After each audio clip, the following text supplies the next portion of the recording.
Yo, what it do, man? How's it going, K-Rock? What's going on, baby? You got the cat? You got everything rolling? Yeah, everything's rolling, man. I got the reels on. I got the recording going. All right, what's going on? Tell me what's up. What's up? Not too much. I'm just chilling right now. I mean, taking some summer classes, but I'm just chilling mainly. Just wonder what's going on down in Memphis, down in Nashville. Well, you know, really right now, you know, I'm originally from Memphis, Tennessee, but I'm located in Knoxville right now. You know what I'm saying?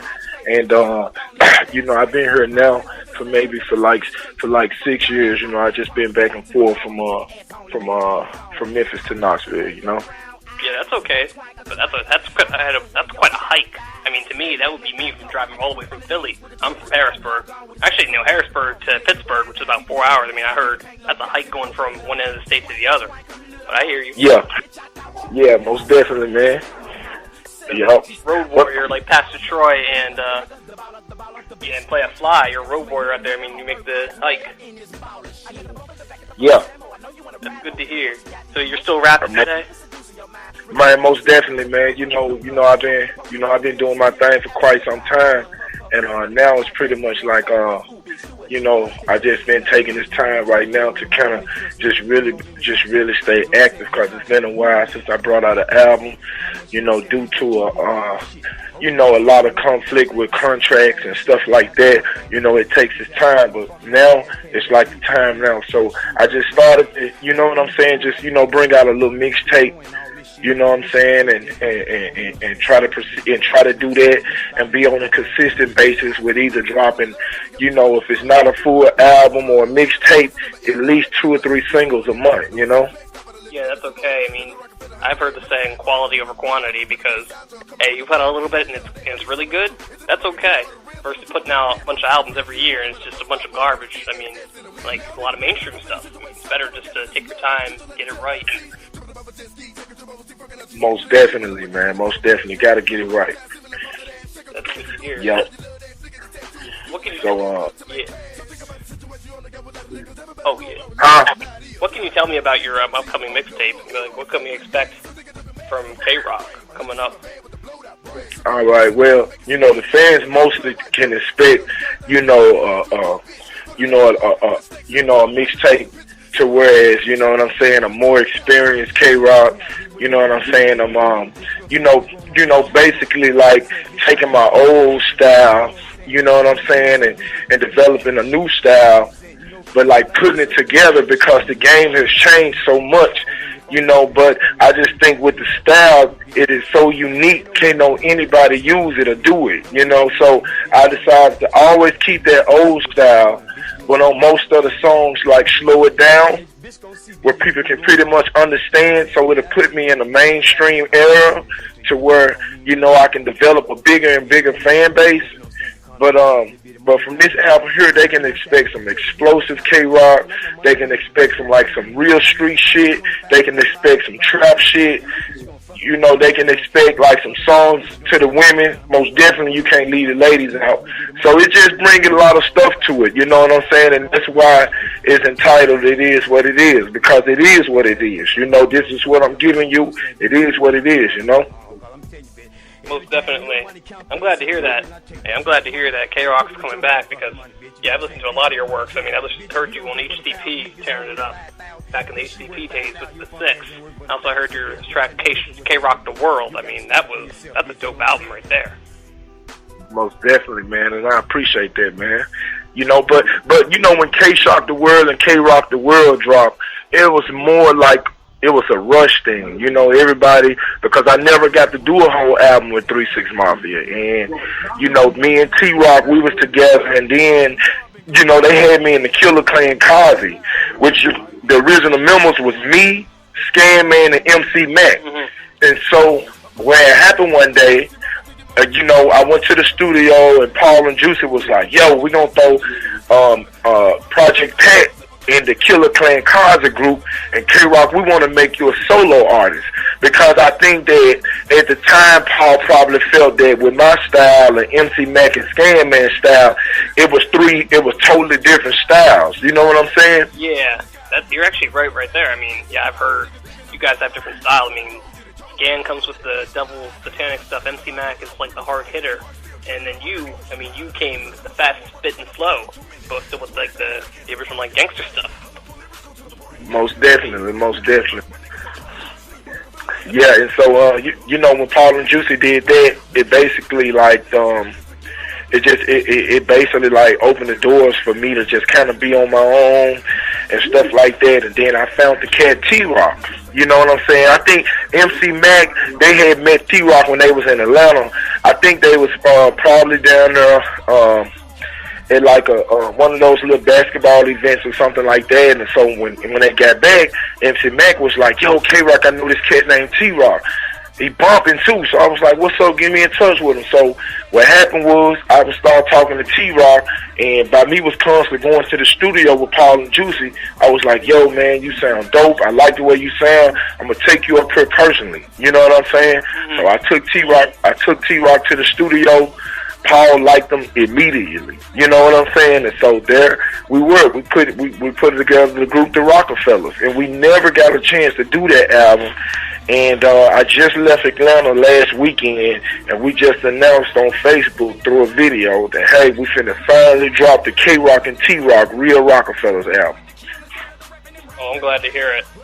That's really good to hear that finally you and T-Rock are getting together, because your names, kind of funny that your names are both end with rock, and that you just, have the same names. I mean, you guys haven't met before you made your names?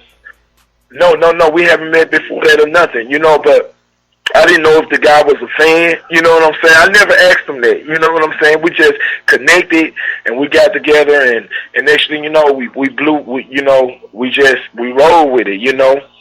And his style, he got a fast flow, I got a fast flow, and you know what I'm saying? And in Memphis at the time, that was the shit, you know? And after that, DJ Paul and Juicy J, 3-6 Mafia, they brought out the album, let me see, what's the name of the album? I think it's it's called 3-6 Mafia. I think it's either Body Parts or World Domination or something like that. Oh. No, it's called 3-6 Mafia, the Bone Disc. Oh, that EP. Yeah, the EP. You know, it's basically like I did one verse that killed the whole album. You know what I'm saying? Because everybody was always like, "Yo, you that guy that said this," and you know what I'm saying? So, you know, after that, you know, Paul just, after that right there, it kind of, you know, we was getting our name out there. I got my name out there through that. T-Rock got on Gangsta Boo and Inquiring Minds, and, you know, he got on some other stuff. So basically, that's how that, you know, that went about, you know. Yeah, I mean, it was all spread like fire. You did that, and then boom, K-Rock rocked the world. K-Rock rocked Memphis. Most definitely, man. Came up. That's good. I mean, people want to bite 3-6 Mafia. I mean, I honestly get where they're coming from, but they made a lot of people out of their creation. Yeah, they made a lot of people, man. You know what I'm saying? And it was almost like the next No Limit Records, but it was so much going on at the time. And, you know, when a lot of money get to rolling in, you know, a lot of things get to changing. You know, a lot of numbers get to getting changed, and addresses get to getting changed. And, you know what I'm saying? It's kind of hard for you to maintain that connection with the person that even brought you in the group that's supposed to be literally paying you. You see what I'm saying? So, you know, that where everything started to go south. You know what I'm saying? It's just everything kind of seemed like it was getting bad, and people was just distancing themselves. So, you know, it was one of them type of situations. And even with T-Rock, when I end up leaving, when I left the group, T-Rock stayed. And so I guess DJ Paula ended up buying him a Lexus. He bought him a Lexus, and so therefore, before the album even came out, DJ Paul bought him a Lexus, right?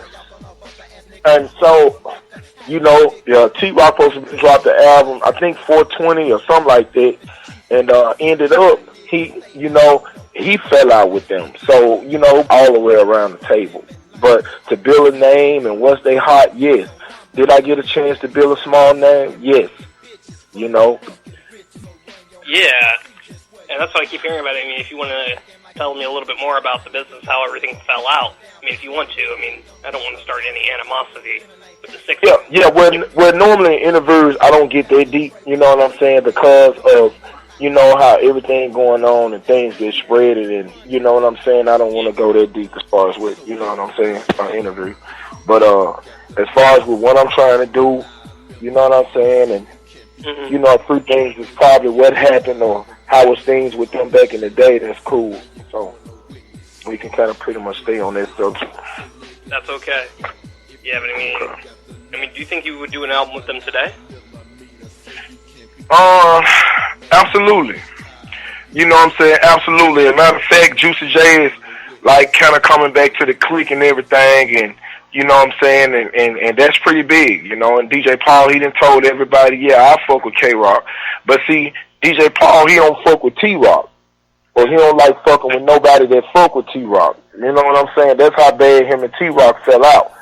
You know what I'm saying? But see, you know, I fuck with T-Rock, so I'm not gonna, you know, put that on hold just because of how DJ Paul feel. You feel what I'm saying? Yeah, I see. Because, you know, I mean, he rich as fuck. You know, you know what I'm saying? You worth 15, 20 million or maybe more. You know what I'm saying? So, you know, he ain't did shit for me. You know what I'm saying? I mean, he ain't did shit for me in all this time. I ain't even seen this man. You know what I'm saying? So, you know, I'm going to fuck with who I want to fuck with, you know? Yeah, exactly. Yeah, DJ Paul has really moved up ever since. I mean, he's a big-time celebrity now. I mean, dropping these EPs on Wife Swap. Oh, my gosh. Yeah. Yeah, most definitely. That's good to know. I mean, hey, I'm glad to hear that you do an album with them. I mean, that's pretty big. I mean, after people hear this, they'll think, what? K-Rock wants to do an album. Hey, I mean, you can still bring the fire. I mean, like you said, the clique's getting back together. I mean, sadly, it's not going to be everybody. Rest in peace, Lord Infamous. But I think they're going to bring some fire soon. Yeah. And you know what I'm saying? You know, I mean, but it ain't going to be probably the same. You know what I'm saying? Yeah. You know, it's not going to be the same. For number one, Lord Infamous has passed away. You know what I'm saying? And you know, he brought that little flavor to the group, and then Gangsta Boo, she's not in the group anymore. You know what I'm saying? It's like everything is just, you know, when they was at the top, it was like they was like, fuck everybody. You know what I'm saying? Yeah. And now y'all ain't just hot no more. You know what I'm saying? Mm-hmm. Now it's like, let's get everybody together. You know what I'm saying? Yeah, they're just like, oh no, I don't mess with you, I don't mess with you, I don't mess with you either. It's just like, we only do this with each other here. It's just that. I mean, Gangsta Boo's little falling out, that was pretty bad. Yeah. Like, I don't even know what happened, why she even fell out of the group. Yeah. Well, you know, they have their little things, you know, that don't nobody else know. You know what I'm saying? Because, you know, don't nobody be calling me like, hey, well, what happened with Gang? You know what I'm saying? We just don't be on all that. You know what I'm saying? You know, whatever happened, it happened. You know what I'm saying? Yeah, not all on alls. Yeah, I'm just thinking, but I mean, I think they'll pull together. I mean, they'll put the clip out together, especially Juicy J coming back. That was earth-shattering. People were surprised. I mean, I called this early on. People were like, oh, no, Juicy J's not going to get back with the Six. Pat saying that there won't be a 3-6 reunion. I knew there was going to be a reunion. I mean, I never spoke to Juicy J, but I just knew because Juicy he's a nut. And if you listen to his old volume tapes and just, like, check him out back in the 90s, early 2000s, you know he's a nut. I knew he was headlining. He's trying to, like, put up a little front because I know how he is. I knew for a fact we were going to be getting back together. I mean, I bet you can confirm that Juicy J he's out there. Yeah, he is. Mm-hmm. Yeah. It's just, man, I knew they were going to get back together, but what they need to focus on is getting the Prophet Posse back to where it was. Because, yeah, I saw you were the leader of, like, the new Prophet Posse, like the Return Part 1, Part 2, and all that. Yeah. What can you tell me about that? Because I listened to some of the stuff, and, I mean, I wasn't necessarily impressed, and I wasn't very unimpressed either. I thought it was okay. And listening to the Return Part 1 was decent. I mean, you had Blackout on the track producing, which I actually kind of like that. It brought in the snub nose, play a posse click with some old Six members. Like, what was going on with that? Well, you know what I'm saying? You know, you had, when it came to Prophet Entertainment, you had 3 executive producers. It was DJ Paul, it was Juicy J, and it was this other guy named Nicholas Jackson. You know what I'm saying? It was the third party. Nicholas Jackson came into play. Back in the day, he was he was a big time dope boy. You know what I'm saying? And basically, only thing he was at the time was an investor. He didn't know nothing about putting together no music or promoting. He didn't know nothing about none of that. He just was a dope boy that had plenty of money, that came in, met DJ Paul and them, and gave them, some thousands of dollars to switch from mixtapes to DVDs. To CDs. You know what I'm saying? Yeah. And this cat, I guess, so what happened was he ended up going to the feds for like a couple of years. So when he got out the feds, Paul and Juicy, it's not Profit Entertainment no more. It's Hypnotized Mind. See, but he had his investment, his money tied up in the label Profit Entertainment. And so that's why Paul and Juicy J left. They stopped the Profit Entertainment thing to move to Hypnotized Mind, where it could only be those two. They felt like they had enough money to do it on their own. They didn't need nobody else's money. And Paul and Juicy took off from there.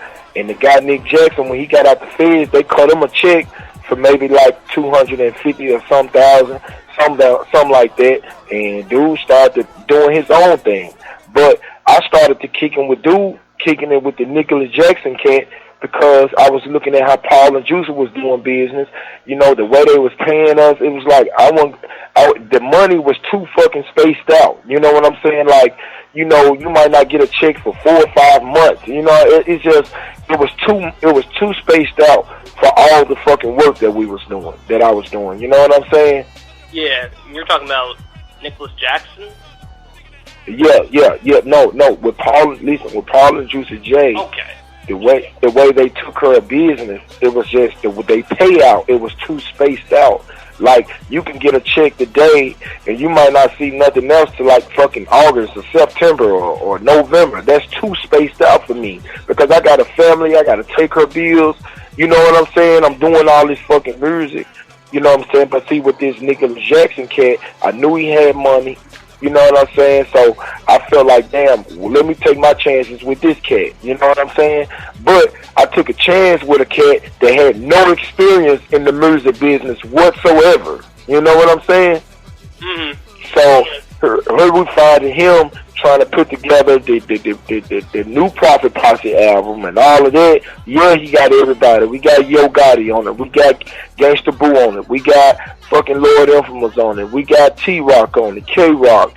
We got M-Child out of Orange Mound. We got Droopy Drew Dog. You know what I'm saying? He was in the Prophet Posse camp. Endo G. We got all these people on the album, but the album didn't really sell. Why? Because, a dope boy orchestrating the album that don't have no kind of experience in the music business as far as with how things go. You know what I'm saying? Mm-hmm. The only thing he was just literally like an investor. You know what I'm saying? You only have money, you didn't have any experience. Right, and so I ended up going with this guy, and so that's the reason why the Prophet Posse album was just really impressive. That's why the K-Rock, the World album wasn't really impressive. That's why the K-Shock, the World album wasn't really impressive. You know what I'm saying? I could have did a lot more, you know what I'm saying, to really make that, get that sound, but now to whereas I got my own personal producers, DJ Zert, and another guy named Memphis Maru. And I also get beats from Drummer Boy out of Atlanta. These are the 3 cats that I teamed up with for this mixtape. It is what it is. So hopefully it'll really do some numbers, because from messing with 3-6 Mafia, from being with them for just a short period of time that I was with them, I didn't know that my name had went across the globe. In Moscow Federation, Russia, Canada, China, Japan, the Philippines. I didn't know that the fucking album was that they knew me in Poland, in Miami, in California. All over the fucking world. You know what I'm saying? So now these people never knew what I looked like. Even back in the days with 3-6 Mafia, a lot of the fans didn't know what I looked like. Yeah, you know, but they heard my voice, you know. Yeah, exactly. And I mean, when you're saying people didn't know what you looked like, I thought you were just some computer program because I seen that from K Shock the World. I was like, what? What is this? Yeah. Yeah. Yeah. Oh my gosh. Yeah, but now people know, and jeez. And yeah, I mean, K-Rock the World, let you know, K-Rock the World, in my opinion, was way better than K-Shock the World, because when I listen to K-Shock the World, I'm like, what is this mess? This is just a bunch of just, like, screaming and just a bunch of, like, weird noises. It's not reciprocated. Right. Into some, like, little go-kart, like, like that, and they're like, oh, shit, like, screaming. I'm like, what? The beats were really cheap, too. I'm like, dang. Yeah. So it was basically like some rush type shit, you know what I'm saying? It was something that I felt like, damn, you know what I'm saying? But see, now that I'm taking total control of everything, you know what I'm saying? It's like now the people are gonna be super fucking impressed, bro. Like straight up, like really, really fucking impressed. You know what I'm saying? Yeah, I mean, I'm sure I will be too, because it's been a long time coming since K-Rock has had an album out. Yeah, most definitely. I mean, you did have an appearance on the Manson Family's album, Blood on the Wall, on that one song, Some Niggas. That's one song. I heard you on there. Yeah. You down with the Manson? You said who that? Manson Family, Blood on the Wall. You were on one of their songs. Manson Family, yeah, that was like Tommy Wright III, you know what I'm saying? Some guys that he knew. And, you know, I did a lot of music, you know, with Tommy Wright III. We did a lot of business together. He a pretty eye cat, but me and him, we had a fallout one day, you know, over some money issues and, you know, and some guns and stuff got drawn on each other. And so it's pretty much like that, you know. So, you know, we never did any kind of business no more, you know what I'm saying? As a matter of fact, Juicy J was fucking upset with me when I did songs back in the day with Tommy Wright, you know? Uh-oh. Yeah, in the Manson Family and stuff, you know? Yeah, that's not good. Yeah. Yeah, he's mad. He's like, oh, he's working with someone really powerful who has a lot of people under his influence. I mean, Tommy 3, yeah, he has a lot of influence under a lot of the Memphis rappers in the scene. Yeah. I'm aware. I mean, yeah, sheesh. He's the definition of underground right there. Yeah. He's good up there. Good to hear. But, yeah, it's good to hear. And I just had a question about the New Prophet Posse. You said Nicholas Jackson. Is that Nicky Scarfo? Yeah, Nicholas Scarfo, yeah. Nick Scarfo. Okay, because, I mean, I also heard somewhere that that's DJ Paul's cousin. Is that really true? I'm hearing what? No, that's not, that's so not true. Maybe I heard someone else's name, but, okay, so Nicky Scarfo, yeah, I heard him rapping. I'm just like, yeah, he's okay. Okay, so he is the leader of the New Prophet Posse, which has those 3 albums that came out that were decent. Had, like, Pastor Troy on them. I mean, Pastor Troy was good on those albums, but on those okay Prophet Posse albums. Yeah. So he was the leader of it all. Okay. Yeah, I heard he got into some trouble. Yeah, I heard he got locked up recently. Oh, yeah. Matter of fact, he's currently locked up now. Yeah, unfortunately, but, I mean, hey, he doesn't know what to do. I mean, he's the definition, honestly, of mainstream industry. People who have money think they can turn the rappers when really it's talent, not money. You can't buy your way into skill. Absolutely. You can't buy your way in the skill, man. You have to have it. Either you have it or you don't. Yeah, you want it all or nothing. It's like that 3-6 song. Yeah, it has to be all or nothing. Jeez, like, I don't get why he even felt that way. He's probably like, oh yeah, I can probably flip this money like I flipped the bird. Like, what? Yeah. Turn the money over. I mean, the real hustler stuff now. Yeah. I mean, those albums he produced were okay. I mean, K-Rock the World, I thought that was done by 3-6. Yeah.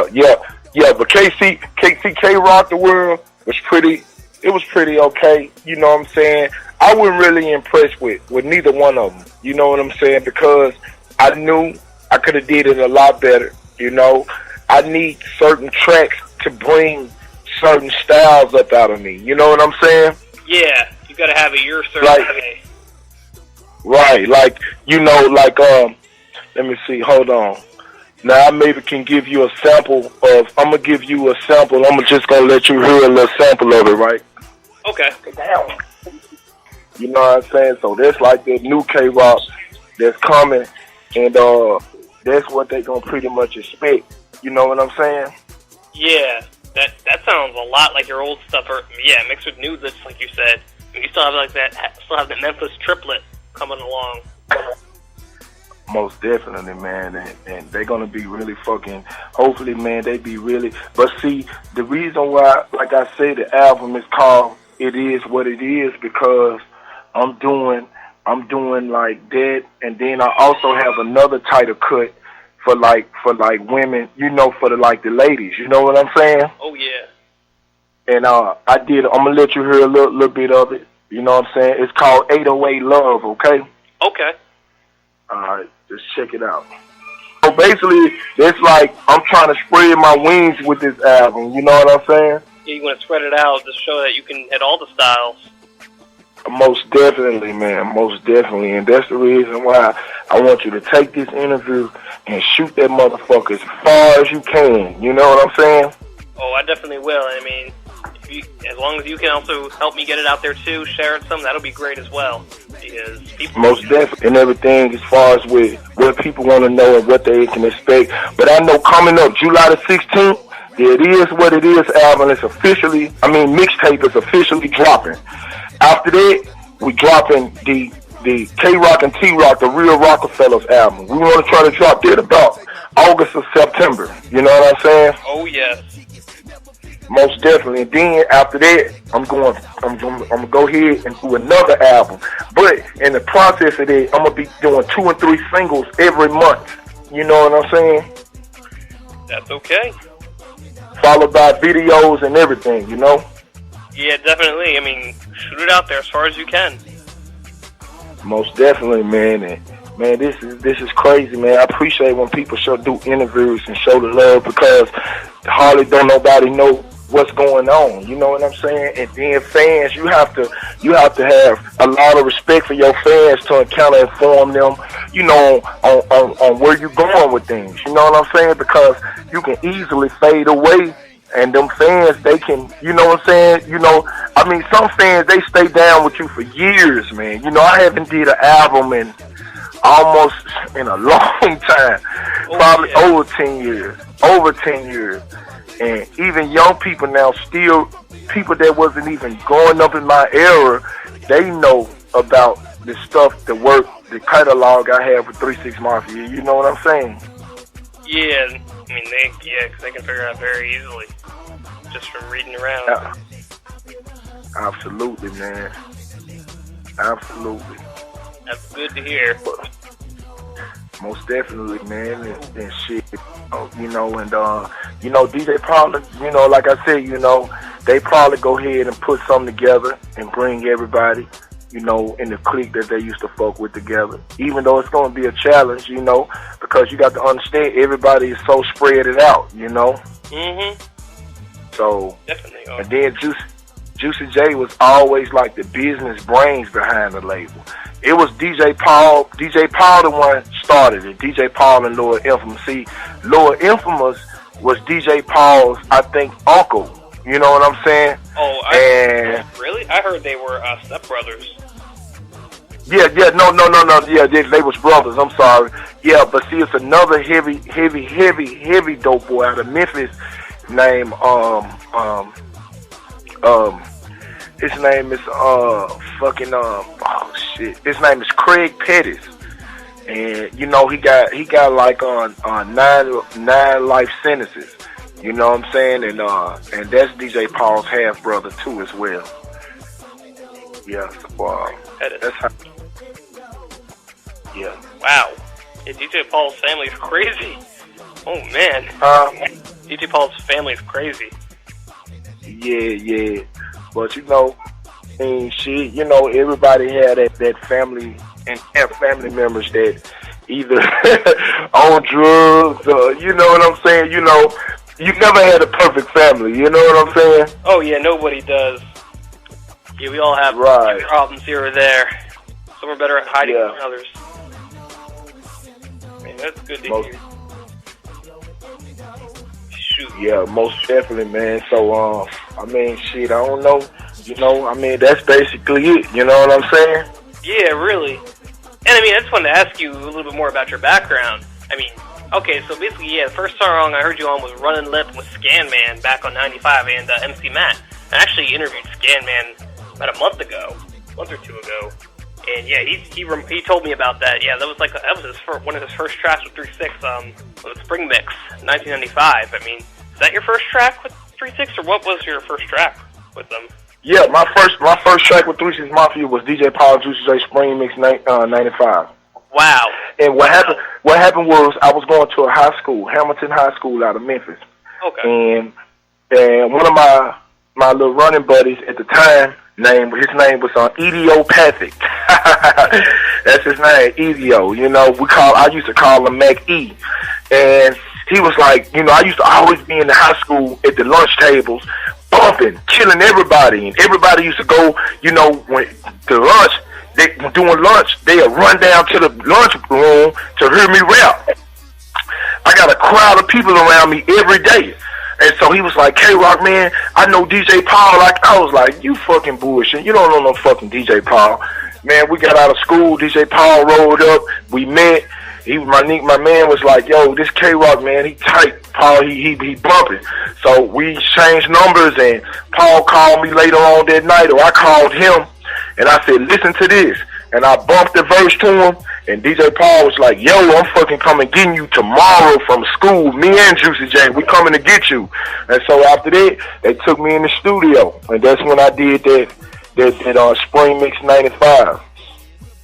Let me ask you, did he pull up in the purple thing or the green thing and take you? No, they pulled up in the purple, is it purple thing with the green hammers. Oh my gosh, the gold hammers? Yeah. Oh my gosh, yo, that must have been crazy. He's like, purple thing, gold hammers, gleaming as I see you, Pat. He's like, what's up, K-Rock? Yeah, you remember that song? Purple thing, gold hammers, gleaming when you see me pass, holler when you see me, nigga, if you got another sack. You don't remember that, dude? Oh, I don't know that song. I just know Gangsta Black said it on Getting Real Buck on DJ Paul. Yeah. Yeah, most definitely. Matter of fact, I was talking to Gangsta Black earlier. You know me, Gangsta Black, and Skinny Pimp, we all three are like best friends. You know what I'm saying? What? Yeah. So, you know, we talk every fucking day almost. You know what I'm saying? Yeah. Wow. That's really good to hear you guys are still connected. Huh? That's good to hear you guys are still connected. You, Skinny, and Gangsta Black. Mm-hmm. I'm glad to hear that. You guys still have the connection. Yeah. I'm actually trying. Most definitely. Yeah. Huh? Because I'm actually trying to interview both of them as well. But we can get to that later on. But that's good to hear. That's crazy because when you about the song "Running Lip," you know your verse is still legendary today. Your one verse is like, "K-Rock, my name, I like my new game." Something, and then you said, "Kill him and rob him and beat him and dump all these body parts into my trunk," where you ripped that. Yeah. That's still legendary today. That was replayed on their new Body Parts song. Like, that's still bumping today. That verse is still used. Yeah. As a matter of fact, you know, Yo Gotti, he used that verse. You know what I'm saying? You know, a lot of cats tried to copy that verse. You know what I'm saying? And that's the reason why they was like, you know, Paul and Juicy was like, yo, we think you the one. You know what I'm saying? So, you know, it was just a lot of you know, controversy behind that verse. You know what I'm saying? Right. And that's the type of shit I want to bring back to the fans. You know what I'm saying? Right. Yeah, where you just rip triplet flow out of it. Most definitely. Because that's just legendary right there. I mean, just to know that it was still used today on the Monty 66 Commandments, on the one song, Body Parts, number 4. They still sampled you on there. Yeah. Yeah. They still sampling my voice. You know what I'm saying? Right, because this is legendary. I mean, it was used to create the song Body Parts, which just always went hard on world domination and the end. I mean, especially body parts too with Indo G, where he just straight ripped it. He just came with, man, your track is legendary. Yeah. Yeah, I don't even know how you came with that verse. It's like, they can't rock my name, I like my new game. Come into Beale Street to something. Like, and then they say, say on my name, I like my new game. We don't just rap, but we shoot up the thing. Fall up and touch the cut off, feeling awesome, and smoke a blunt, get up that town on my fucking gay. Hits that we smears up on laser with triples and bitches. Don't fuck with the Jesus and J. Crank up the cleats and get them a Vita, boom, boom, from the bullet shit, Holly Point spray. DJ Paul break the law, triples and misses, that fuck this shit, kill a bit. Bluff got the only kids, cool to the kill him, and rob him, and beat him, and dunk all his brought apart, get to my charm. 25 years of my lifetime in the state pen. Damn, when I stain, they come. Motorola cellular phone, and then that comes in. Oh, most definitely, man. That was like the first thing I did. You know what I'm saying? You know, and after that, man, you know, because when I met 3 6 Mafia, when I met DJ Paul and Juicy J, those weren't the number 2 people I wanted to meet. My favorite rapper out of Memphis all time was Kingpin Skinny Pimp. Seriously. Yeah, because he had a style nobody could. I mean, it was just cold. You know what I'm saying? And still to this day, man, Skinny Pimp, we still talk about that. You know what I'm saying? He gave me so much advice, you know, gave me so many connections, and did so much for me. You know what I'm saying? Yeah, and Kingston Skinny Pimp's original flow is crazy. And what I really like about his flow, his style back in the day as well is, I mean, especially in the song, it was 666 with Juicy J, him, and Lord Infamous. I mean, I love how he doubles his voice and ups the pitch of one, plays the same one to make it sound evil. Like, I like that flow where he starts rapping fast with that same effect. Like, you know what I'm talking about. Like, where it's like, these bitches think they too hard. And it's like the one voice where it's like deeper. Like, he just, that effect right there, what he does, it's just, I mean, on top of his triplet ripping skills, they're just amazing. Most definitely. Yeah, he can just rap fast. I mean, also the song Nobody Crosses Me on King of the Players Ball. And that whole album, he just rips. Because he's the Kingpin Skinny Pimp. Yeah. I mean, he's tight on there. Most definitely, man. Most definitely. But that's pretty much it, man. You know what I'm saying? You know, as far as with, you know, the lifestyle and the life, you know, and the things that I did with them. You know what I'm saying? Mm-hmm. Oh, yeah. Yeah. You're still out there rapping with them. And one other quick question. Do you think you're going to do anything with the new Kazi or Scanman or even M-Child? Because, I mean, I'm connected with M-Child. Do you think you're going to do anything with them? Any songs? Because, I mean, you and M-Child can bring some noise. I mean, M-Child's trying to do features with people. He's open. Business. Are you cool with him? Most definitely, absolutely. You know, M-Child, he hits me up, you know what I'm saying, every now and then, you know, that's going to be like a cat I'm going to have on the It Is What It Is album, you know what I'm saying? So, nice. we got a lot of things working, you know? Mm-hmm. That's good. Yeah. M-Child. And are you cool with Scanman? Yeah, most definitely. That's good. I mean, still after running the lip.